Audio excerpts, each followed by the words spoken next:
বর্তমানে বাংলাদেশ দল পাকিস্তানে সফর করছে। সেখানে পাকিস্তানের বিপক্ষে 2 ম্যাচের টেস্ট সিরিজ খেলবে টাইগাররা। এই টেস্ট সিরিজটি আইসিসি টেস্ট চ্যাম্পিয়নশিপের অংশ হওয়াতে 2 দলের জন্য খুবই গুরুত্বপূর্ণ। ইতিমধ্যে প্রথম টেস্টে জিতে সিরিজে 1-0 এগিয়ে আছে বাংলাদেশ। চলমান দ্বিতীয় টেস্ট ম্যাচে ড্র করতে পারলে সিরিজ জিতে যাবে টাইগাররা। এই সিরিজে দুর্দান্ত ছন্দে রয়েছেন বাংলাদেশের তারকা অলরাউন্ডার মেহেদী হাসান মিরাজ। ব্যাটে বলে দুদিকে সমানভাবে অবদান রাখছেন তিনি। শুধু এই সিরিজই নয়, বিগত 3-4 বছর যাবৎ টেস্টে দুর্দান্ত ফর্মে রয়েছেন এই ক্রিকেটার। তবে তাকে নিয়ে মাঝে মাঝেই নানা ধরনের নাটক করা হয়। যেমন টি-20 বিশ্বকাপের দলে রাখা হবে বলে নিশ্চিত করা হয় মিরাজকে, তবে শেষ মুহূর্তে তাকে বাদ দেওয়া হয়। তবে মিরাজকে টি-20তে বাদ দেওয়ার পরিকল্পনা আগে থেকেই করে রেখেছিল হাতুড়ু ও তৎকালীন নির্বাচক প্যানেল। কেননা ভাইস ক্যাপ্টেন থাকার পরও তাকে নিউজিল্যান্ড সফরে টি-20 সিরিজে একটি ম্যাচও খেলানো হয়নি।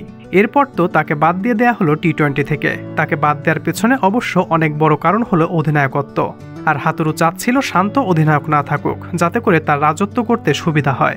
তবে টি-20তে তার পারফরমেন্স কিন্তু তার পক্ষে কথা বলে।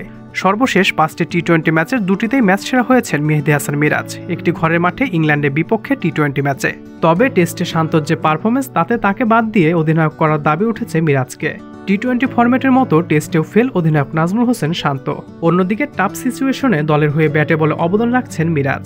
সর্বশেষ 8টি ইনিংসের 5টিতেই 50 পেয়েছেন মিরাজ। বাকি 4টি যথাক্রমে 48, 44 ও 23। 50 পাওয়া ইনিংসগুলো যথাক্রমে 55, 70, 88, 77 এবং 78 রান। বল হাতেও দারুণ ফর্মে রয়েছেন এই ক্রিকেটার। চলমান পাকিস্তান সিরিজের কথাই বলা যাক। ব্যাটিং সহায়ক উইকেটেও দারুণ বল করছেন মিরাজ। প্রথম টেস্টের প্রথম ইনিংসে 1 উইকেট ও দ্বিতীয় ইনিংসে নিয়েছেন 4 উইকেট। চলমান দ্বিতীয় টেস্টের প্রথম ইনিংসে ইতিমধ্যে 5 উইকেট নিয়েছেন তিনি। এমন একজন পারফর্মার যদি দলের অধিনায়ক হয়, তাহলেই তো দল মোটিভেট হবে। অধিনায়ক নিজে দলকে মোটিভেট করতে পারবেন, আর একজন নন পারফর্মার প্লেয়ার কোনোভাবে দলকে মোটিভেট করতে পারবে না, উল্টো আরও বিপদের মুখে ফেলে দেবে দলকে। তাই তো এখনই সময় মেহেদী হাসান মিরাজকে টেস্টে অধিনায়ক করার। তবে বিসিবি কি পরিকল্পনা করে সেটাই এখন দেখার অপেক্ষা।